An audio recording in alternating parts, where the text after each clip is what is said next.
దేవుని పరిశుద్ధ నామానికి మహిమ గాక. మనము గత కొన్ని వారముల నుండి క్రీస్తు శిలువ సందర్భంలో పాత్రదారులుగా ఉన్న వ్యక్తుల జీవితాన్ని మనము ధ్యానం చూస్తున్నాం. యేసుక్రీస్తు శిలువ వేయబడిన సంఘటన చరిత్ర అంతట్లో కూడా, మానవ చరిత్ర అంతట్లో కూడా అది ఒక ప్రధానమైన ఘట్టం. మానవ చరిత్రను ఒకవేళ మనం మానవ మనుగడను, కాలాన్ని క్రీస్తు శకం, క్రీస్తుకు పూర్వంగా విభజిస్తున్నారు క్రీస్తును బట్టి. అయితే ఆ క్రీస్తు జీవితంలో, ఆ యేసు క్రీస్తు జీవితంలో అతి ప్రాధాన్యత సంతరించుకున్న అతి ప్రాముఖ్యమైన సంఘటన ఏదైనా ఉంది అని అంటే సిలువలో ఆయన మరణమే. ఆయన జీవించిన జీవితం 33.5 సంవత్సరాల జీవితం జీవించాడు ఈ భూమి మీద. ఆయన చేసిన పనులను మనం ఆలోచన చేసినట్లయితే ఆయన మరి అందరినీ ప్రేమించాడు, రోగులను బాగు చేశాడు, అందరికీ అన్నీ సమకూర్చాడు, చనిపోయిన వారిని సైతం లేపాడు. ఆయన కీడు చేయలేదు, ఎవరికి ద్రోహం చేయలేదు, ఎవరిని నష్టపరచలేదు.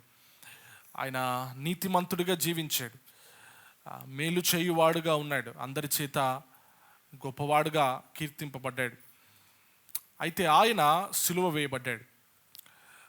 అది ఆలోచన చేయాలి తప్పక. మానవాళి యేసు మరణాన్ని ఆలోచన చేయాలి, యేసు మరణించిన విధానాన్ని, ఎందుకు ఆ మరణం అనేది తప్పక మనం అందరం ఆలోచన చేయాలి. చాలామంది యేసు క్రీస్తులో ఉన్న విశిష్టతను గురించి, ప్రత్యేకత నుంచి, గొప్పతనం గురించి, మంచితనం గురించి మాట్లాడతారు. కానీ అంత మంచి యేసును ఎందుకు చంపారు? Why was he killed? ఎందుకు ఆయన చనిపోవలసి వచ్చింది అనేది మనం అందరం ఆలోచన చేయాలి. ఒకవేళ ఆయన మరణాన్ని తీసేసి కేవలం ఆయన జీవితంలో ఉన్న ఆయన బోధలు, ఆయన మంచి పలుకులు, ఆయన చేసిన అద్భుతాల మీదనే నీ ఫోకస్ అంతా ఉండి, నీ దృష్టి అంతా ఉండి, ఆయన మరణం ఎందుకు సంభవించింది, ఆయనను ఎందుకు చంపారు, ఆయన చంపిన వారు ఎందుకు చంపారు, లేదా ఆయన ఎందుకు మరణించాడు, ఈ ప్రశ్నలను నువ్వు ఆలోచన చేయకపోతే, ఆయన మరణాన్ని ఒకవేళ నువ్వు ధ్యానం చేయకపోతే, ఆయన పునరుద్ధానాన్ని నువ్వు అర్థం చేసుకోకపోతే నీ జీవితంలో నువ్వు రక్షణ పొందలేవు. మన రక్షణకు ఆధారం ఆయన సిలువే.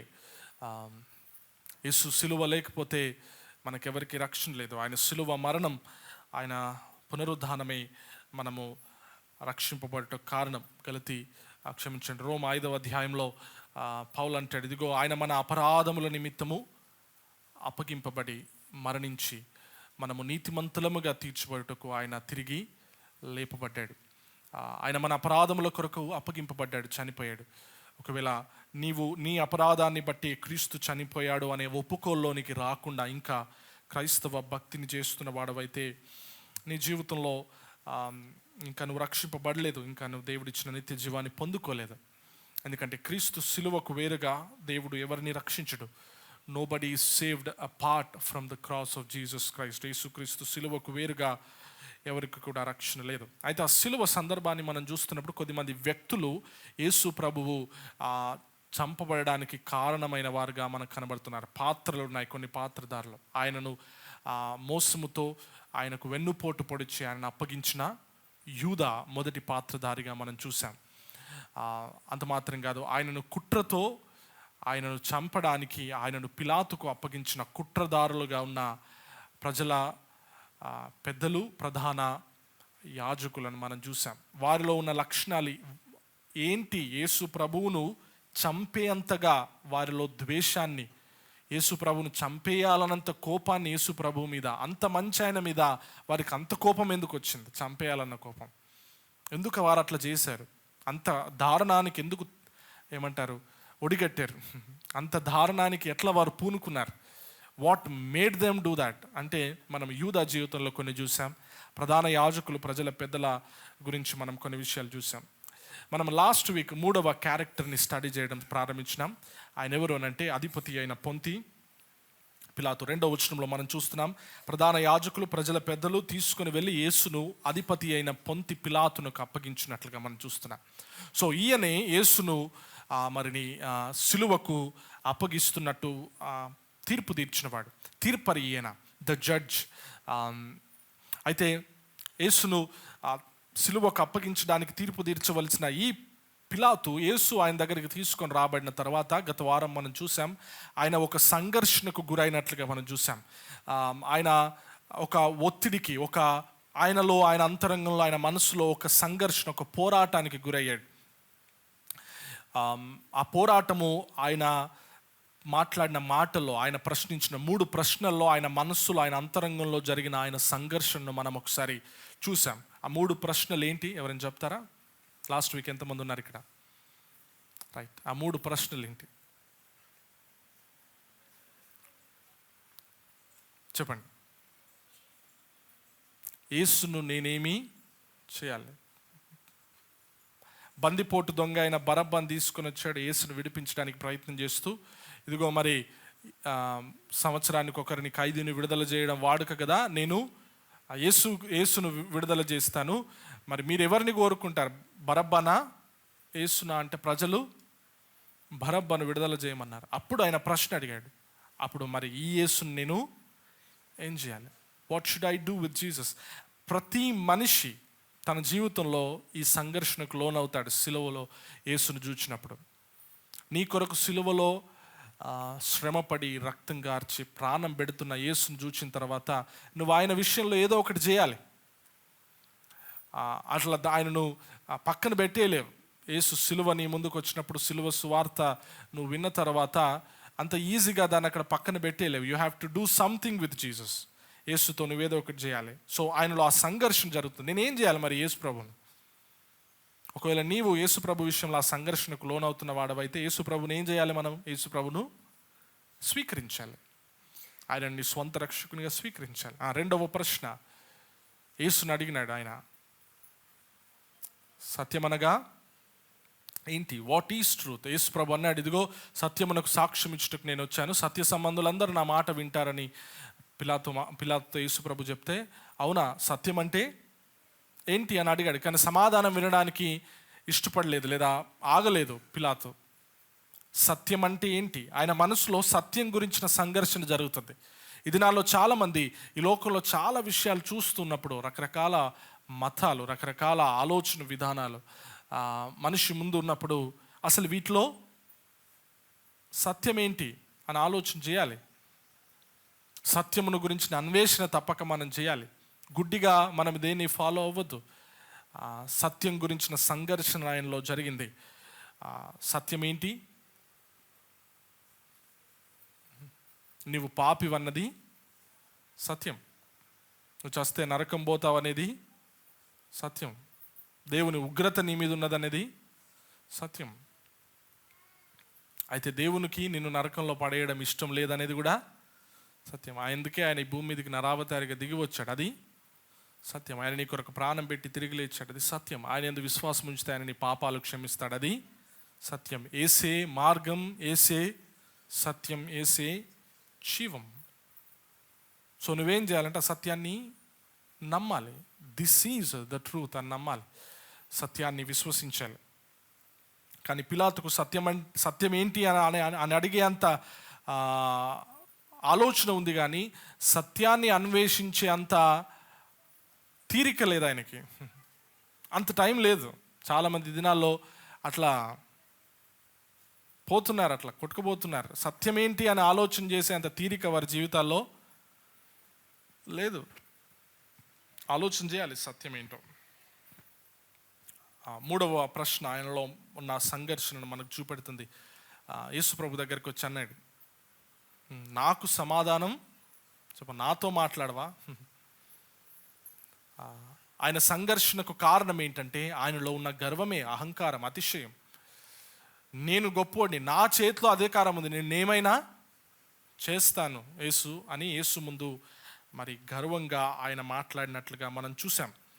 సో మనిషి జీవితంలో సంఘర్షణకు, రక్షణ జరిగేటప్పుడు ఒక వ్యక్తి రక్షింపబడడానికి అతి ప్రాముఖ్యమైన అడ్డుగోడ ఏంటంటే, ఒక వ్యక్తి రక్షింపబడకపోవడానికి కారణం ఏంటంటే తన జీవితంలో ఆయన చూపెట్టే అహంకారం, గర్వం.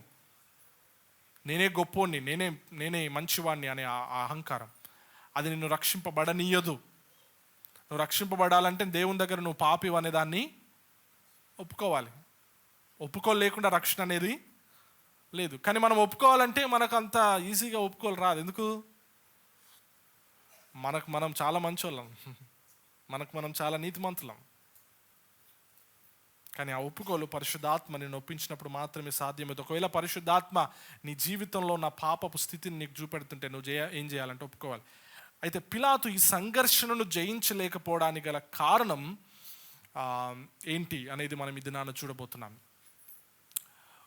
ఆ సంఘర్షణలో ఆయన ఓడిపోయాడు. ఆ సంఘర్షణ జరుగుతుంది. ఆ సంఘర్షణలో ఓడిపోయి యేసు ప్రభువును సిలువకు అప్పగించాడు. అలా ఆయన ఓడిపోయి, ఆ సంఘర్షణలో ఆయన ఓడిపోవడానికి గల కారణం 3 కారణాలు ఆయన యేసును సిలువకు అప్పగించడానికి లేదా ఆ సంఘర్షణలో ఆయన ఓడిపోవడానికి కారణమైన. మొదటి కారణం చూద్దాం.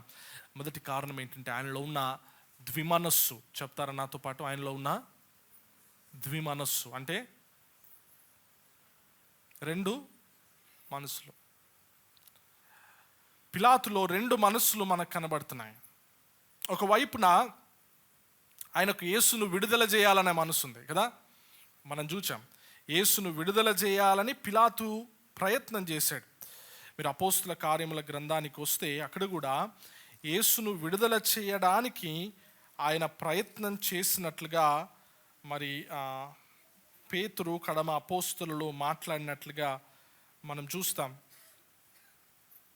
13వ వచనం 3:13 అపోస్తుల కార్యం 3:13.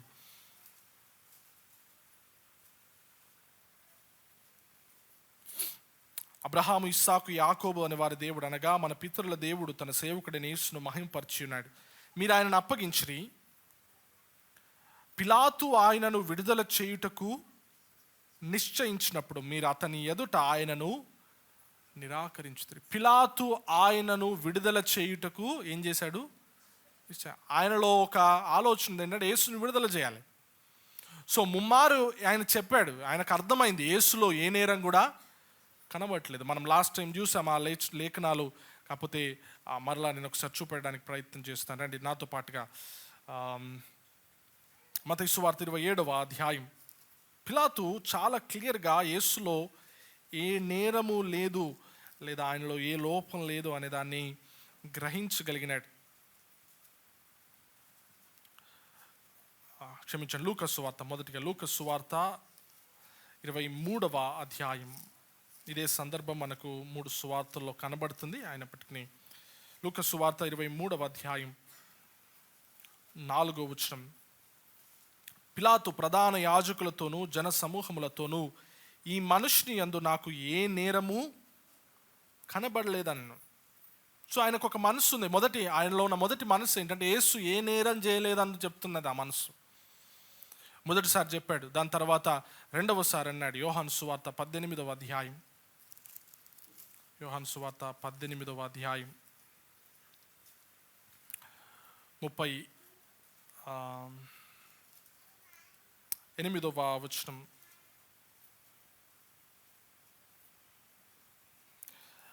సత్యం అనగా ఏమిటి అని ఆయన యేసును అడిగిన తర్వాత బయటికి వెళ్ళాడు. చూడండి, అతడు ఈ మాట చెప్పి బయట ఉన్న యూదుల యొద్దకు తిరిగి వెళ్ళి, యోహాను 18:38 చదువుతున్నాను నేను. అతడు ఈ మాట చెప్పి బయటనున్న యూదుల యొద్దకు తిరిగి వెళ్ళి అతని యందు ఏ దోషము కనబడలేదు. అయినను పస్కా పండుగలో నేను ఒకరిని మీకు విడుదల చేయటం వాడుక కలదు కదా, నేను యూదుల రాజును విడుదల చేయటం మీకు ఇష్టమా అని వారిని అడిగాను. సో ఆయనకు ఏ నేరం చేయలేదు యేసుప్రభు అనేది తెలుసు కాబట్టి, లేదా అది అర్థమైంది కాబట్టి యేసును విడుదల చేయాలనే ఒక మనసు ఆయనలో ఉండి ఆ ప్రయత్నాన్ని చేసినట్లుగా మనం చూస్తూ ఉన్నాం. 3వసారి కూడా అదే మాట చెప్పాడు. లూకా సువార్త 23వ అధ్యాయం 14వ వచనం. లూకా సువార్త 23వ అధ్యాయం 14వ వచనం.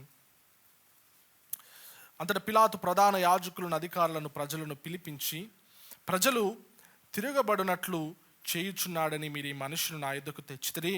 ఇదిగో నేను మీ ఎదుట అతనిని విమర్శింపగా మీరితని మీద మోపిన నేరములలో ఒకటైనను నాకు కనబడలేదు. హేరోదునకు కూడా కనబడలేదు. హేరోదు అతన్ని మా యొద్దకు తిరిగి పంపెను కదా, ఇదిగో మరణమునకు తగినది ఏదియు ఇతడు చేయలేదు. యేసు ప్రభువును నిర్దోషిగా చెప్పాడు ఇక్కడ.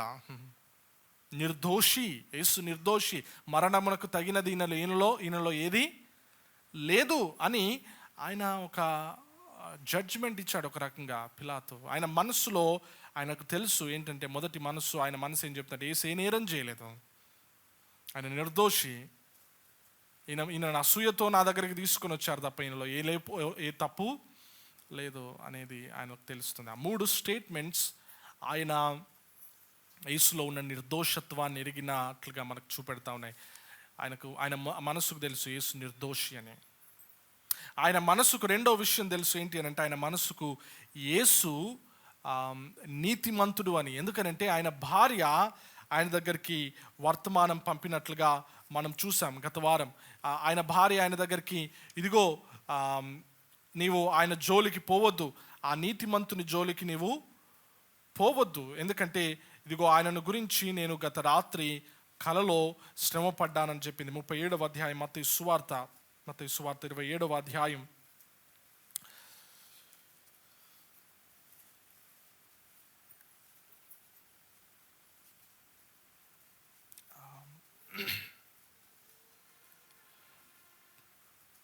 పదిహేనవ వచనం నుండి 26వ వచనం వరకు మనకు అక్కడ సందర్భం కనబడతా ఉంది. 19వ వచనం చదువుదాం. అతడు న్యాయపీఠం మీద కూర్చుండి ఉన్నప్పుడు అతని భార్య, నీవా నీతిమంతుని జోలికి పోవద్దు, ఈ ప్రొద్దు ఆయనను గూర్చి నేను కలలో మిక్కిలి బాధపడితేనని అతని యొద్దకు వర్తమానము పంపెను. సో యేసుతో మాట్లాడినప్పుడు యేసు నిర్దోషి అని ఆయనకు అర్థమైంది. ఆయన భార్య ఆయన దగ్గరికి వర్తమానం పంపి ఏమని చెప్పింది, ఆయన నీతిమంతుడు, ఆయన జోలికి పోకని చెప్పింది. సో ఆయన మనసుకి ఏం తెలుసు, యేసు నిర్దోషి అని, యేసు నీతిమంతుడు అని తెలుసు.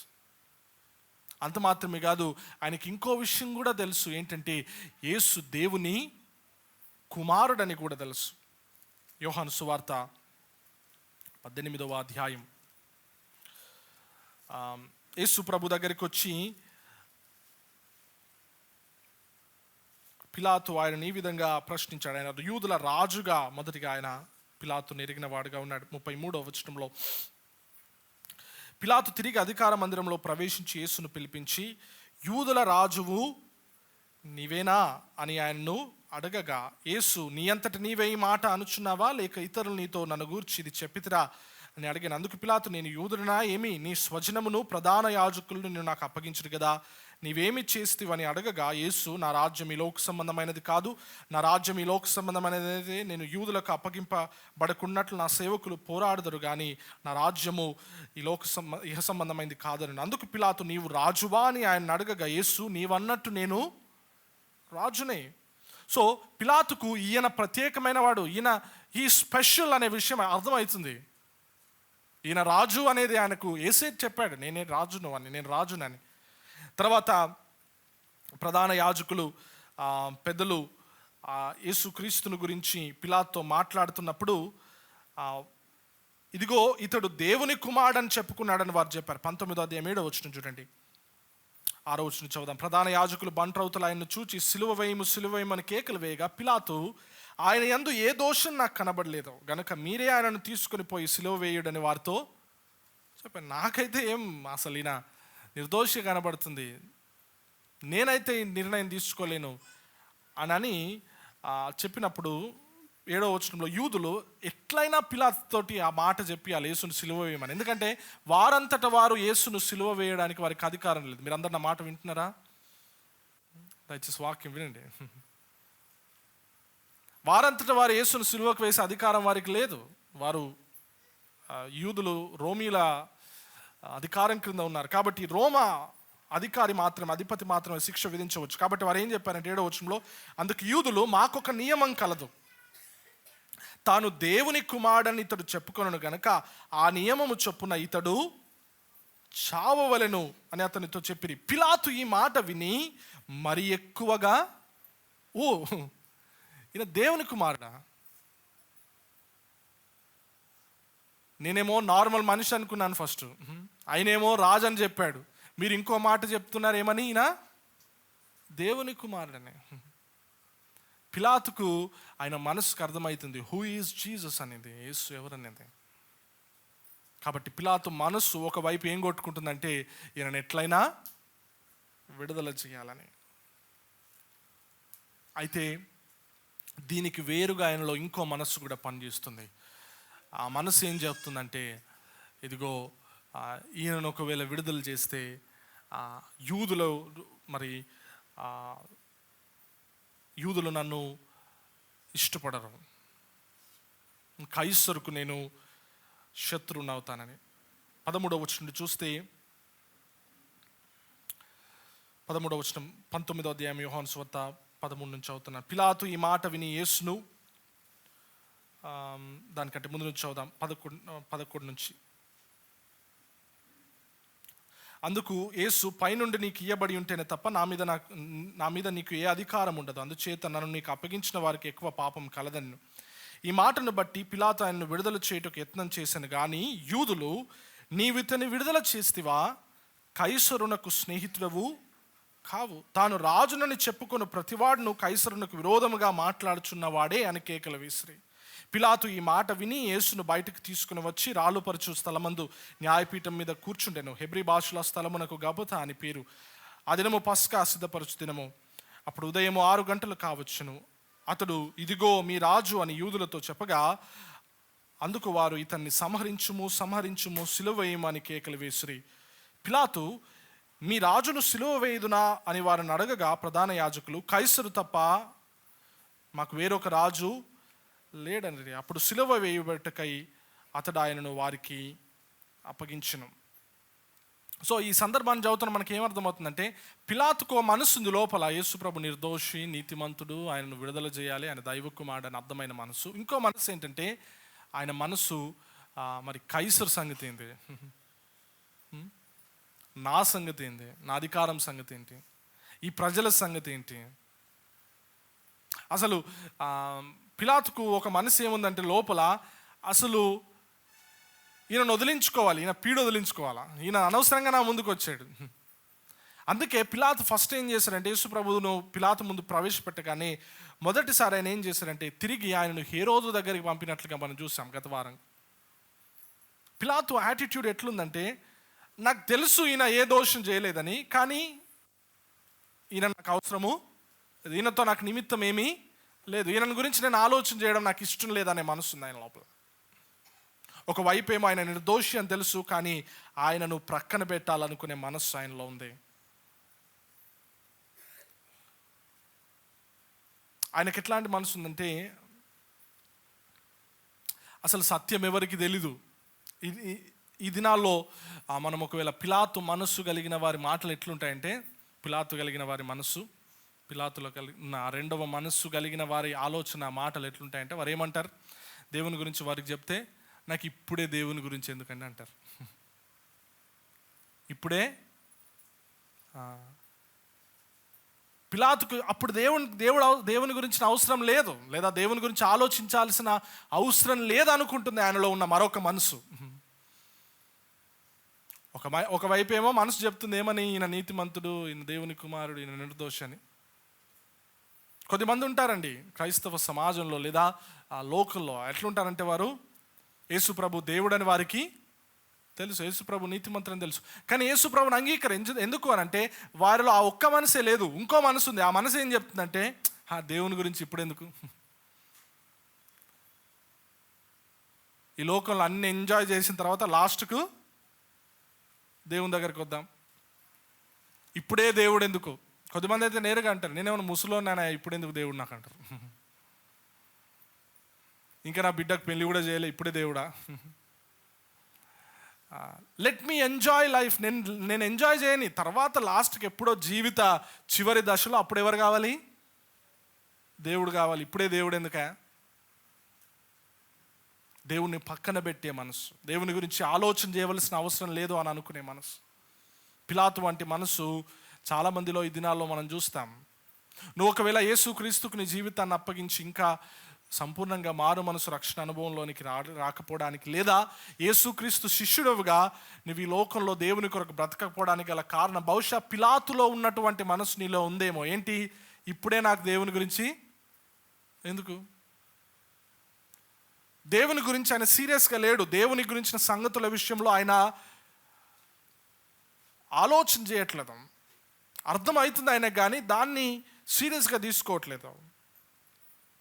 పిలాతు ఆలోచన విధానం ఎట్లుందంటే, ఇది నాలో మనుషులు కనబడుతుంది మనకి ఇది అట్లా ఆ మనసు కలిగిన వారు ఏమంటారంటే, నేను కూడా బతకాలి కదా, అంటే మనం దేవుని గురించి చెప్పి నీతిగా బ్రతకాలి, దేవుని గురించి మంచిగా పరిశుద్ధంగా జీవించాలంటే, ఈ పరిశుద్ధంగా నీతిగా జీవిస్తే ఈ లోకంలో బ్రతకలేమండి. ఈ లోకంలో బ్రతకలేము మనం పరిశుద్ధంగా నీతిగా. బతకాలంటే ఇట్లాంటివన్నీ చేయాలా? మేము కూడా బతకాలి కదా. ద్విమనస్సు, రెండు మనసులు ఉన్నాయి ఆయన లోపల. ఇది నాలో చాలా మందిలో కూడా ఇట్లా రెండు మనసులు పనిచేస్తూ ఉంటాయండి. ఒకవైపు ఏమో దేవుని గురించి అన్నీ తెలుసు, దేవుని గురించి ఏం చేయాలో తెలుసు, కానీ ఇంకో మనసు ఏం చెప్తుందంటే ఇది ఇప్పుడు అవసరము లేదు, దేవుని గురించి ఇప్పుడు అవసరం లేదు, నేను ఇట్లా చేయాలి తప్పదు, ఎందుకంటే నేను కూడా బతకాలి కదా, నేను కూడా ఎంజాయ్ చేయాలి కదా.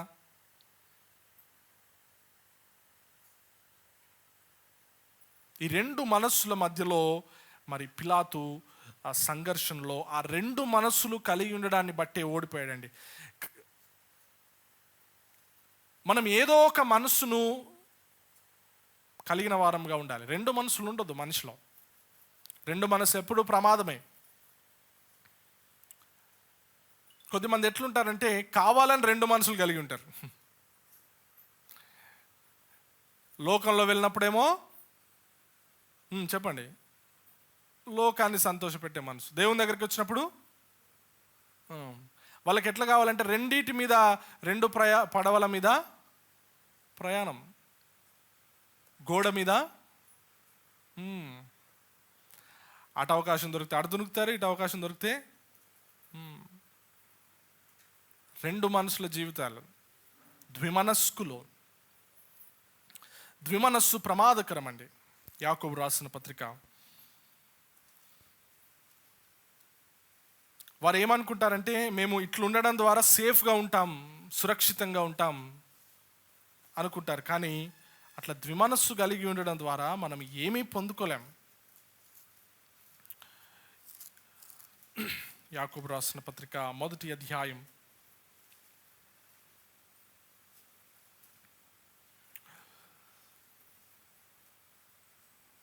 7వ వచనం.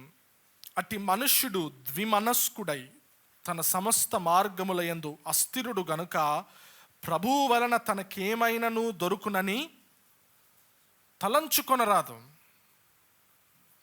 ద్విమనస్సుతో నువ్వు దేవుని దగ్గర ఎంత ప్రార్థన చేసినా నీ ప్రార్థనలకు జవాబులు రావు. నీకు లోకంలో ఒక మనసు పెట్టుకొని, లోకం మీద మనసు పెట్టుకొని, లోకాశలు పెట్టుకొని దేవుని దగ్గర నువ్వు ఒకవేళ ప్రార్థన చేస్తూ దేవుని దగ్గర నువ్వు గోజాడుతుంటే, ఇక్కడ ఏమని చెప్తున్నా అంటే అతడు ప్రభువు వలన తనకేమైనను దొరుకునని తలంచుకొన రాదు. నువ్వు ప్రార్థన చేసేటప్పుడు నువ్వు ఒకటి ఆల్రెడీ దేవుడు చెప్తాను, నువ్వు అట్లా అడిగితే నీకేమీ దొరకదు. చాలాసార్లు చాలా ప్రమాదాలు మనం ఎట్లా కొని తెచ్చుకుంటాం తెలుసా అండి? రెండు మనసులను బట్టే. రెండు మనసులను బట్టే. మనము ప్రతి క్రైస్తవంలో రెండు స్వభావాలు ఉన్నాయని మనం నేర్చుకుంటున్నాం దేవుని వాక్యంలో. ప్రాచీన స్వభావము, నవీన స్వభావము. అయితే ఒకటే మనసు నీలో ఉండాలి. అదేంటంటే క్రీస్తు యేసునకు కలిగిన మనస్సు. అదే మనసు అంటే ఆత్మ సంబంధమైన మనస్సు. నీ మనసు ఒక్కసారి అట్లా డిసైడ్ అయితే ఈ ఇద్దరు వ్యక్తుల మధ్యలో జరిగే ఈ ప్రాచీన నవీన స్వభావాల మధ్యలో జరిగే పోరాటంలో నువ్వు జయం పొందుతావు.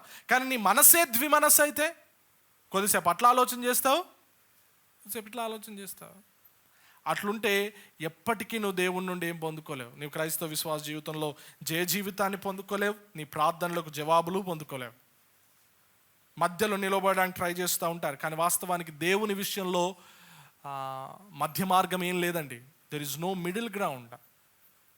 ఉంటే అటైన ఉండాలా, ఇటైన ఉండాలా. మనకందరికి తెలుసు కదా, ఇశ్రాయేలు ప్రజల దగ్గరికి ఏలియా వచ్చి చెప్తున్నాడు ఆ కొండ మీద వారితో. మొదటి రాజులు 19వ అధ్యాయం.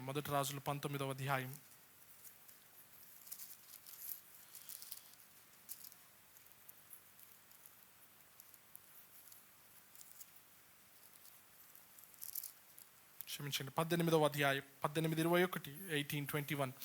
ఏలియా జనులందరి దగ్గరకు వచ్చి ఎన్నాళ్ళ మట్టుకు మీరు రెండు తలంపుల మధ్యలో తడబడుచుందురు? యెహోవా దేవుడైతే ఆయనను అనుసరించుడి, బయలు దేవుడైతే వారిని అనుసరించుడని ప్రకటన చేయగా జనులు అతనికి ప్రత్యుత్తరముగా ఒక మాట అయినను పలకకపోయిరు. యెహోవా దేవుడైతే యెహోవాను, బయలు దేవుడైతే బయలును. కానీ రెండింటి మధ్యలో తడబడుతూ ఉన్నారు వీరు. ఎన్నాళ్ళ మట్టుకు రెండు తలంపుల మధ్యలో తడబడుచుందరు. నువ్వు ఆ గోడ మీద పిల్లి క్రైస్తవ్యం చేయలేవు. ఒక కాలు లోకంలో పెట్టి ఒక కాలు దేవునిలో పెట్టి అది సురక్షితం కాదు, అది క్షేమం కాదు, అది ప్రమాదకరం. నువ్వు అనుకుంటావు ఏంటంటే ఇటు లోకంలో ఉన్నదాన్ని ఎంజాయ్ చేయాలి, ఇటు దేవునిలో ఉన్నదాన్ని ఎంజాయ్ చేయాలి. వీళ్ళు ఎట్లుంటారంటే చెప్తాను వినండి. లోకంలో చేసే ఎంజాయ్మెంట్, లోకంలో ఉండే స్నేహాలు, లోకంలో ఉండే అలవాట్లు అన్నీ కలిగి ఉంటారు. లోకంలో ఉన్న బెస్ట్ కావాలి వాళ్ళకు. లోకంలో ఉన్న శ్రేష్టమైనది, లోకంలో శ్రేష్టమైనది ఏమన్నదంటే సుఖం ఉంటుంది కదా, కొంచెం ఆనందం, సంతోషం, ఫ్రెండ్స్ తోటి తిరగడం, తాగడం, అట్లా ఎంజాయ్ చేయడం. అది ఏమంటారంటే ఒక రకమైన అధికార దాహం, దానంతా ఎంజాయ్ చేయాలి. మళ్ళీ చర్చికి రాగానే చర్చ్లో ఉన్నది కూడా ఎంజాయ్ చేయాలి. ప్రార్థన చేయగానే దేవుడు వాళ్ళకి ఏమి ఇవ్వాలి? జవాబు ఇవ్వాలి. రోగం వస్తుంది, బలహీనత వస్తుంది, ప్రార్థన చేయగానే స్వస్థత రావాలా, సమాధానం ఉండాలి, శాంతి ఉండాలి, సమృద్ధి ఉండాలి. క్రైస్తవులందరూ వాళ్ళ ఇంటికి వచ్చి ఏం చేయాలా? ప్రార్థన చేయాలి. పాస్టర్ గారు ఎప్పుడు వారికి అందుబాటులో ఉండాలా. పాస్టర్ ఫోన్ చేయగానే ఎత్తాలా. ఇటు క్రైస్తవ్యంలో బెస్ట్ కావాలి, లోకంలో కూడా బెస్ట్ కావాలా. ఇంట్లో ప్రార్థన అనగానే ప్రార్థన పెట్టాలి పాస్టర్ గారు, సంఘం అంతా ఒకటేసారి రావాలి, సంఘం అంతా నిలవబడాలి వాళ్ళ కొరకు, ఇదంతా ఉండాలి. కానీ ఎట్ ద సేమ్ టైం లోకంలో కూడా ఉండాలా. ఇటు లోకంది కావాలి, ఇటు సంఘంది కావాలి. రెండు ఎంజాయ్ చేస్తూ ఉంటారు రెండు మనస్సులతో. ఆ రెండు మనస్సుల లక్షణమే పిలాతు ఆయన సంఘర్షణలో ఓడిపోవడానికి కారణమైంది. నువ్వేదో ఒక్క మనసు నిర్ణయం తీసుకోవాలి. ఉంటే దేవుని వైపైన ఉండాలి, లేదా అపవాది వైపైన. ఎన్నాళ్ళ మట్టుకు మీరు రెండు తలంపుల మధ్యలో తడబడుతూ ఉంటారు.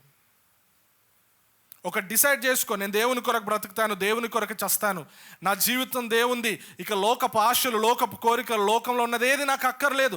వాళ్ళు ఏమనుకుంటారు, వీళ్ళు ఏమనుకుంటారు కాదు, నాకు దేవుడే ప్రధానం, నా జీవితం దేవుంది అనే ఒక బలమైన, స్థిరమైన, చెదిరిపోని, చెక్కు చెదరని ఒక తీర్మానానికి రా.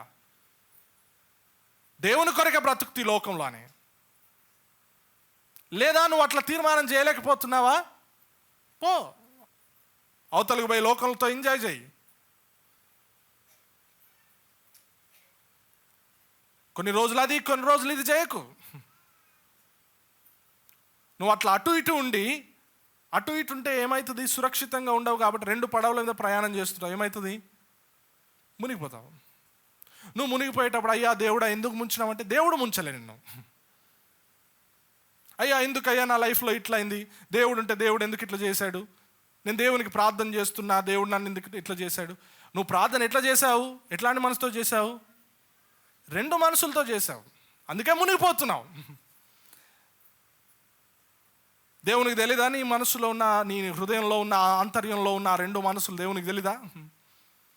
ఇటు లోకాన్ని నువ్వు ప్రేమిస్తున్నావని దేవునికి తెలీదా?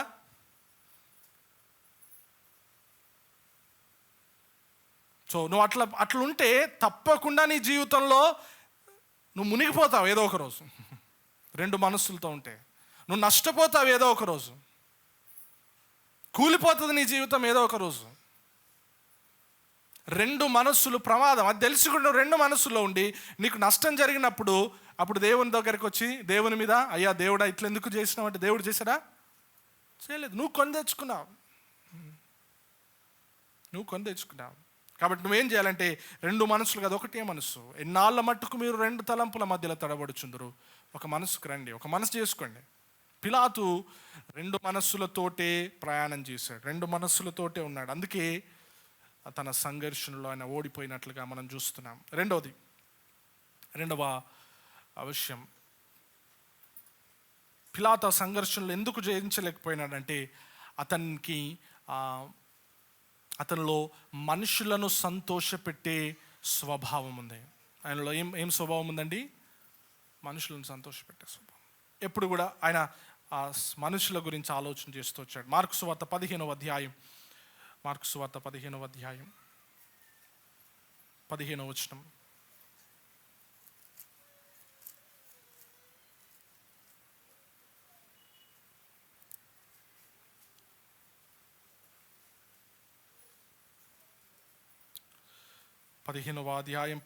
వచనం. పిలాతు జన సమూహమును సంతోషపెట్టుటకు మనస్సు గలవాడై వారికి బరబ్బను విడుదల చేసి యేసును కొరడాలతో కొట్టించి సిలువ వేయ అప్పగించును. ఎందుకు ఇచ్చాడు యేసు ప్రభువును ఆ క్రూరుల చేతికి, నరహంతకుల చేతికి? ఎందుకు యేసు ప్రభుని ఇచ్చాడు? ఎందుకు మరణ శాసనం రాశాడు యేసు ప్రభు విషయంలో అంటే కారణం, జనులను సంతోషపెట్టుటకు ఆయనకు మనసుంది. మెన్ ప్లీజింగ్ యాటిట్యూడ్, మనుషులను సంతోషపెట్టే స్వభావం. లూకా సువార్త 23వ అధ్యాయం 23వ వచనం.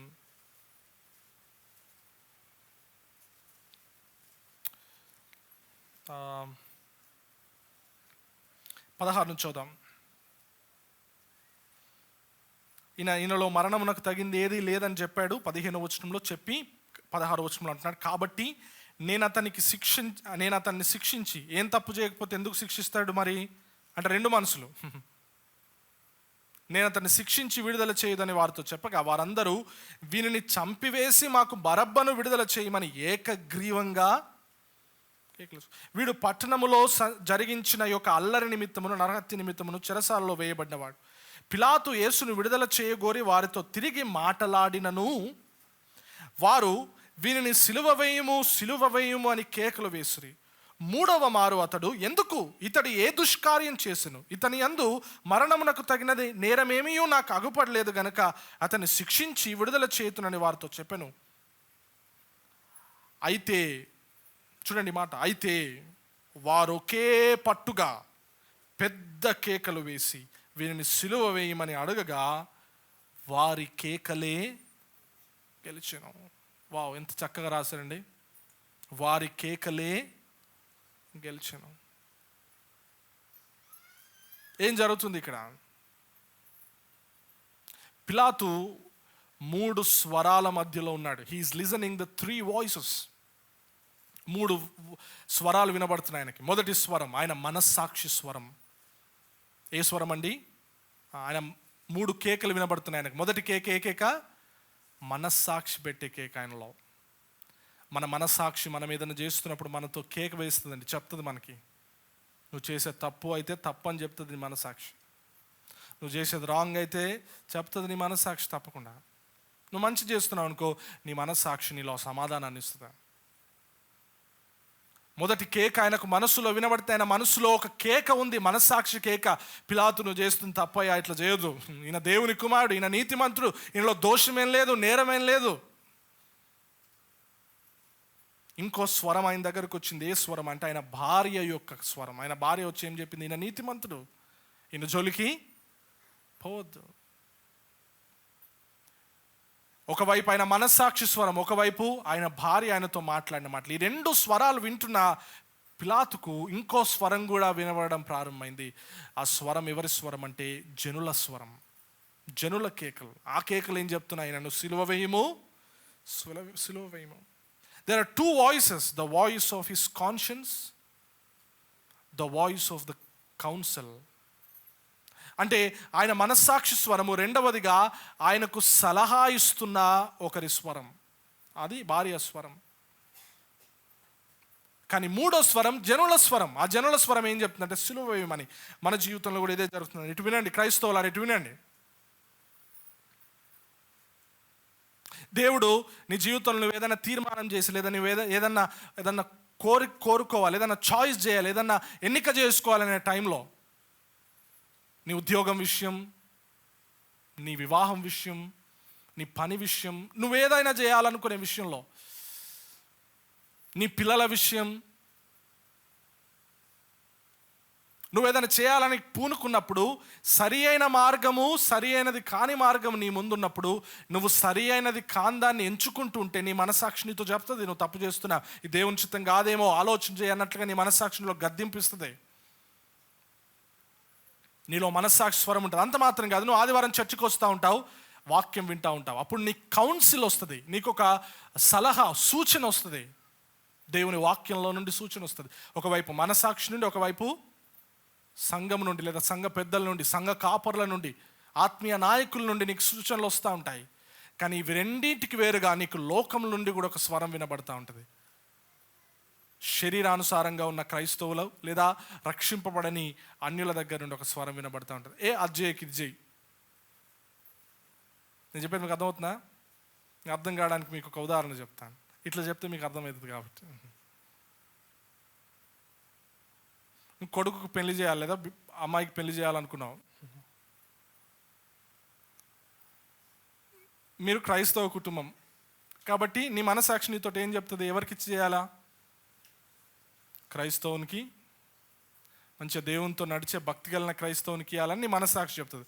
అప్పుడే నీ బంధువులు ఒక ఆయన ఏం చేస్తారంటే, అరే పలానా దగ్గర ఒక అబ్బాయి ఉన్నాడంట, మంచిగా చదువుకున్నాడు, మంచి జాబ్ చేస్తుండు, కానీ వాళ్ళు దేవుని నమ్ముకోలేదు, మంచోళ్ళు కాకపోతే అని చెప్తాడు. ఆయన సంబంధం తీసుకొస్తాడు. అప్పుడు నీ మనస్సాక్షి ఏం చెప్తుంది నీకు? మీ మనస్సాక్షి ఏం చెప్తుందండి? లేదు లేదు మేము క్రైస్తవులం, అన్యుల వివాహం చేసుకోవద్దు అని చెప్పదా? చెప్తుంది. నువ్వు ఈ విషయాన్ని పోయి కొద్దిమంది సహోదరులకు, పెద్దలకు చెప్పుకుంటావు, లేదా పాస్టర్ నాలాంటి వాళ్ళకి చెప్తావు. అప్పుడు మేమేం చెప్తాం? అవును మనం అట్లా చేయొద్దు, మనం క్రైస్తవ వివాహం చేసుకోవాలి, అబ్బాయికి ఎంతున్నా ఏమున్నా అది కాదు, భక్తి ఉన్నదా లేదా చూడాలా అని మనం చెప్తాం. సో నీ మనసాక్షి స్వరం వినబడుతుంది, గైడెన్స్ ఇచ్చే పెద్దల స్వరం, కౌన్సిల్ వినబడుతుంది.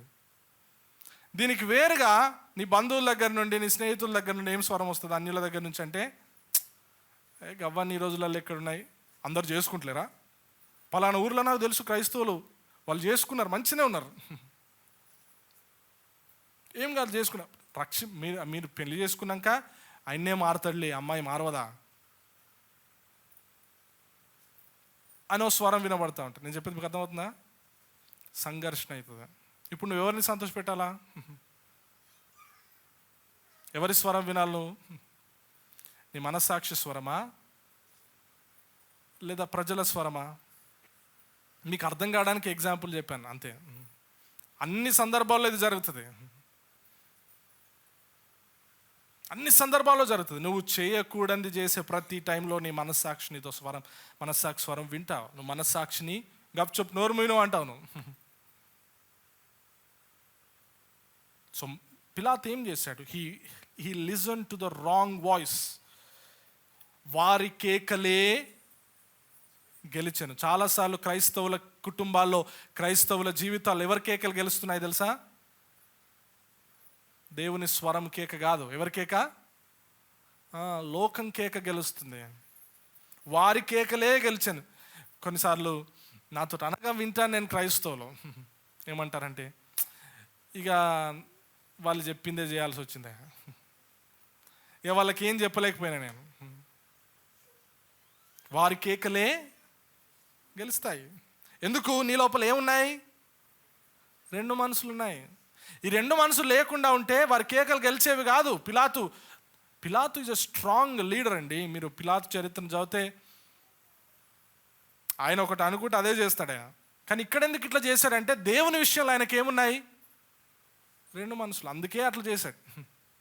పిలాతు ఏం నిర్దోషి కాదు. పిలాతు రెండు మనసులను బట్టి మనుషులను సంతోషపెట్టే స్వభావాన్ని కలిగిన వాడిగా ప్రవర్తించాడు. He chose to do that. ఆయన తీర్మానం చేసి, ఆయన కోరుకున్నాడు, ఎన్నిక చేసుకున్నాడు. మనం చదివినాం కదా మార్కు సువార్త 15వ అధ్యాయంలో ఎంత చక్కగా ఆ మాట రాయబడింది. అతడు మనుషులను సంతోషపెట్టుటకు మనస్సు గలవాడే, జన సమూహమును సంతోషపెట్టుటకు మనసు గలవాడే. ఇంకో రకంగా చెప్పాలంటే, అక్కడ మీరు యోహాను సువార్తలు చదివినప్పుడు అది ఎట్లుంటుందంటే, ఆయన ఓడిపోయాడు. ఒక రకంగా చెప్పాలంటే ఆ సంఘర్షణలో ఆయన ఓడిపోయిన వాడుగా ఆయన యేసును అప్పగించినట్లుగా మనం చూస్తాం. యోహాను సువార్త 19వ అధ్యాయం.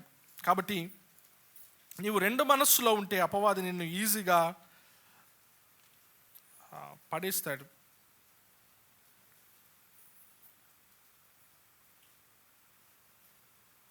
ఆ, 15వ వచనంలో, అందుకు వారు అతన్ని సంహరించుము సిలువ వేయమని కేకలు వేసు. పిలాతు మీ రాజును సిలువ వేయదని వారిని అడగా ప్రధాన యాజకులు, కైసరు తప్ప వేరొక రాజు లేడని. అప్పుడు సిలువ వేయబడుటకై అతడు ఆయనను వారికి అప్పగించను. ఇంకా ఎట్లుంటుందంటే, he gave himself to them. ఆయన ఇంగ్లీష్లోనైతే వారికి అప్పగించుకున్నాడు, లేదా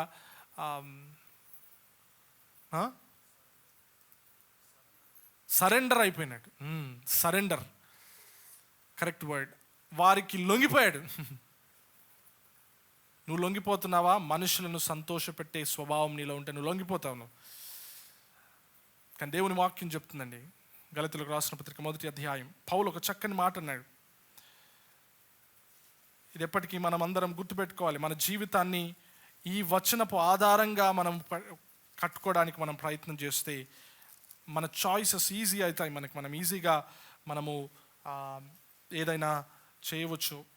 10వ వచనం, 1వ అధ్యాయం 10వ వచనం, ఇప్పుడు నేను మనుషుల దయను సంపాదించుకొని చూచుచున్నానా, దేవుని దయను సంపాదించుకొని చూచుచున్నానా?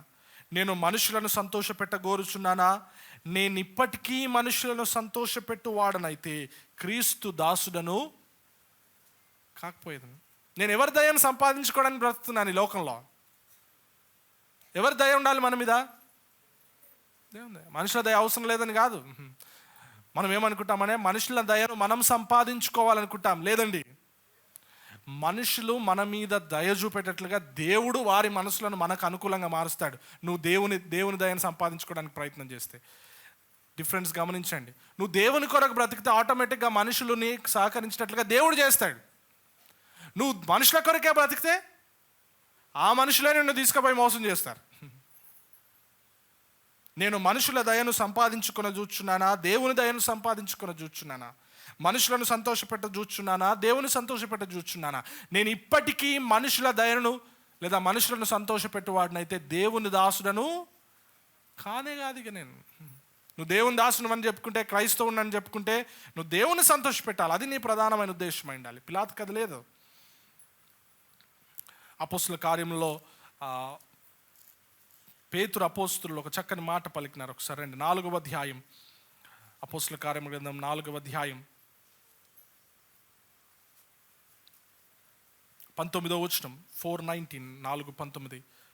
మీరు యేసు ప్రభు నామమున బోధ చేయొద్దని పేతురు అపోస్తులు అంటే వారు అంటున్నారు. 19వ వచనంలో, అందుకు పేతురు యోహాను వారిని చూచి, దేవుని మాట వినుట కంటే మీ మాట వినుట దేవుని దృష్టికి న్యాయమా? మీరే చెప్పండి. మేమెవరి మాట వినాలి? దేవుని మాట వినాలా, మీ మాట వినాలా? దేవుని మాట కంటే మీ మాట వినుట దేవుని దృష్టికి న్యాయం అవుతుందా? కాదు. వారి స్వరాల్ని గెలవనియో క్రైస్తవుడా. దేవుని శత్రువుల స్వరాన్ని నీ జీవితంలో, కేకలను గెలవనియో నీ జీవితంలో. దేవుని సంతోషపెట్టే మనసు కలిగి బ్రతికి లోకంలో. నువ్వు దేవుని సంతోషపెట్టు వాడవైతే నువ్వు విశ్వాసంతో తీర్మానం చేసినప్పుడు మాత్రమే చేయగలుగుతావు. హెబ్రీయులకు రాసిన పత్రిక 11వ అధ్యాయం, విశ్వాసము లేకుండా దేవునికి ఇష్టమైనట అసాధ్యం. You cannot please God without faith. దేవుణ్ణి సంతోషపెట్టేది ఏంటి అంటే ఒక వ్యక్తి జీవితంలో కనబడే విశ్వాసం. దేవుడు కొన్నిసార్లు మనల్ని కొన్ని చేయమంటాడు. అందరు జాగ్రత్తగా వినండి. దేవుడు కొన్నిసార్లు మన జీవితంలో కొన్ని చేయమంటాడు. అక్కడ మనం అది చేయడానికి విశ్వాసం తప్ప హేతువు పనిచేయదు. హేతువు అంటే కారణం, రీజనింగ్, లోకపరమైన క్యాలిక్యులేషన్స్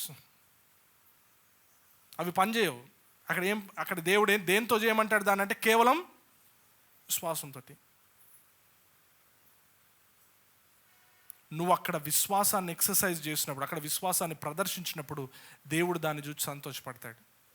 అట్లా కాకుండా నీ తెలివిని నువ్వు ప్రదర్శించావనుకో, నువ్వు అనుకుంటావు ఆ టైంలో అది సక్సెస్ అవుతుంది, బాగుంటుందని. కాకపోతే అది బెడిసి కొడుతుంది నీకే.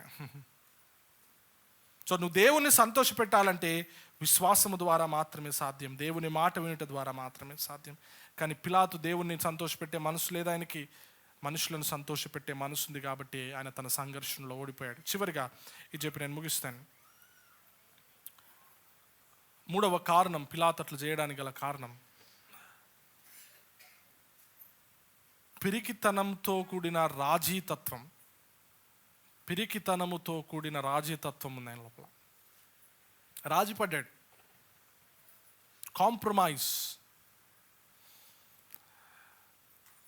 కాంప్రమైజ్ అవ్వాలి లైఫ్లో, కానీ ఏ విషయంలో కాంప్రమైజ్ అవుతున్నాం అనేది ప్రధానం.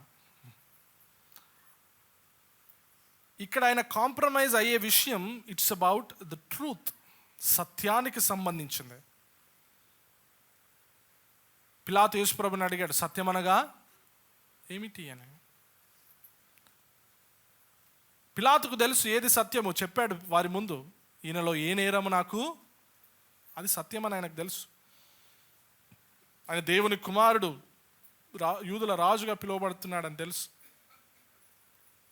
బట్ అవన్నీ తెలిసినా, సత్యమేంటో తెలిసినా సత్యం పక్షంగా నిలవబడలేకపోయి సత్యం విషయంలో రాజీ పడ్డాడు. నువ్వు రాజీ పడాలి. ఎప్పుడు రాజీ పడాలి అని అంటే, కొన్ని సందర్భాలు ఉంటాయి లైఫ్లో, తప్పక కాంప్రమైజెస్ ఆర్ నీడెడ్. కానీ దేవుని గురించిన సత్యం విషయంలో ఏనాడు రాజీ పడొద్దండి. దేవుని గురించిన సత్యం విషయంలో ఏనాడు రాజీ పడొద్దు మనిషి. అక్కడ రాజీ పడితే నీ జీవితాంతం నువ్వు రాజీ పడుతూనే బ్రతకాలిగా. కొన్నిసార్లు సమూహానికి వ్యతిరేకంగా నిలవబడాలి క్రైస్తవుడు. జన సమూహం ఉంది అక్కడ.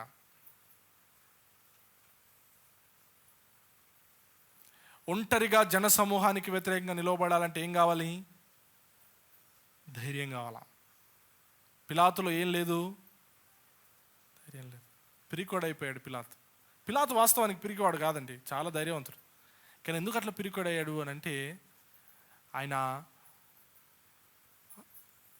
ద్విమనస్సు, మనుషులను సంతోషపెట్టే ఆయన లక్షణం ఉంది ఆయన లోపల. అవి రెండు లేకపోతే ఆయన కాంప్రమైజ్ అవ్వడు. ఆయన ధైర్యంగా ఆయన సత్యాన్ని చేసేవాడు. కానీ మనుషులకు భయపడ్డాడు కనుక ఆయన అట్లా చేశాడు. ఆయన ఆయన ఆయన పిరికితనం లేదా ఆయన రాజీ పడిన తత్వం మనకు క్లియర్గా ఎక్కడ కనబడుతుందంటే, ఆయన చేతులు కడుక్కున్నాడు కదా. మీకు అందరికీ తెలుసు పిలాతు చేతులు కడుక్కున్న సందర్భము మరి చరిత్రలో అది ఒక గుర్తుగా మిగిలిపోయింది.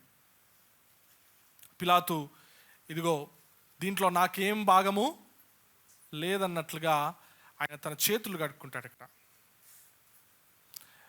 వారిని అడుగుతాడు, ఈయనను విడుదల చేయాలంటే, లేదు విడుదల చేయదు సిలువ ఏమన్నప్పుడు వారు ఒక మాట అంటారు, ఈ నేరం మా మీదను మా పిల్లల మీదను, అయితే మీ మీదనే ఈ నేరం అంతా, నాకేం తెలియదు అని చేతులు కడుక్కుంటాడు అనమాట పిలాతు. కొద్దిమంది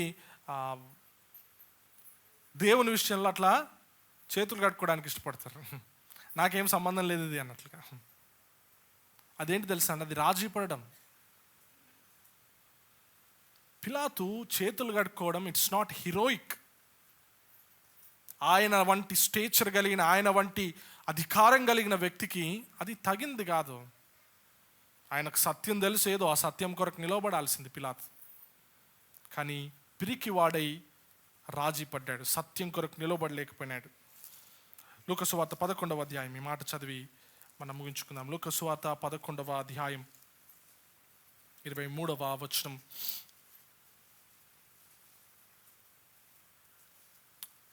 నా పక్షమున ఉండని వాడు నాకు విరోధి, నాతో సమకూర్చని వాడు చెదరగొట్టువాడు.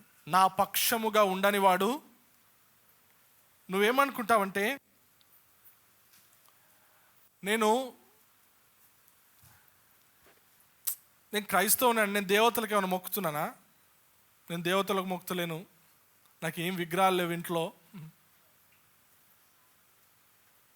కొంతమందిని చర్చికి రండి, రెగ్యులర్గా చర్చికి రండి, దేవునిలో భక్తి కలిగి ఉండండి అని చెప్తే, ఇక నేనైతే దేనికి మొక్కనయ్యా, నేను దేనికి మొక్క కానీ చర్చికి అయితే రాను. వాళ్ళు ఏమనుకుంటారంటే, నేను దేనికి మొక్కుతలేను కాబట్టి నేను దేవునికి విరోధిని కానంటున్నారు. కానీ యేసుప్రభు లాజిక్ ఏంటి తెలుసా?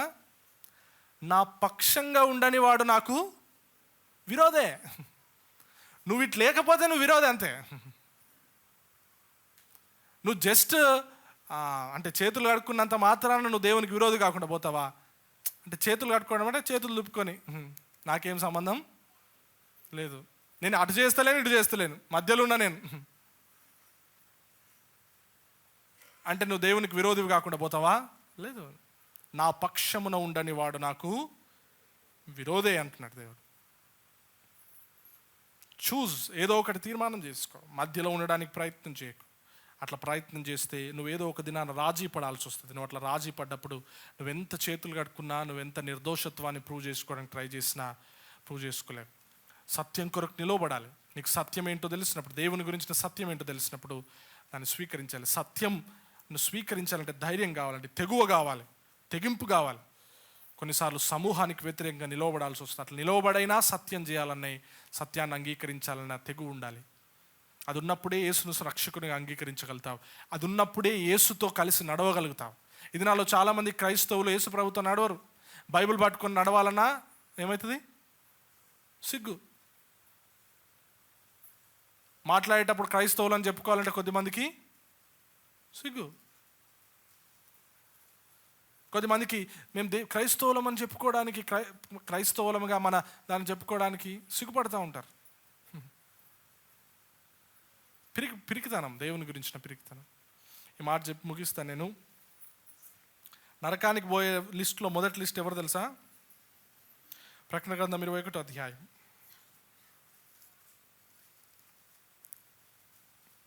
ప్రకటన గ్రంథం 21వ అధ్యాయం 8వ వచనం.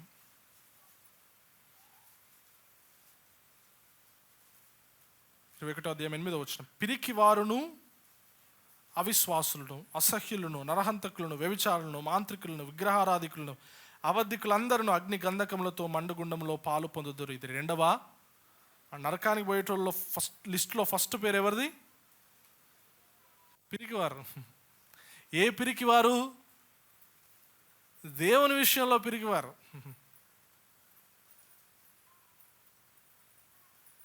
యేసు ప్రభుని అంగీకరించాలంటే సత్యం కొరకు ఒక తెగువ ఉండాలి. నువ్వు అట్లా తెగువ చూపెట్టకపోతే నువ్వు పిరికొనివే. పిలాతు వంటి పిరికి వాడవు నువ్వు.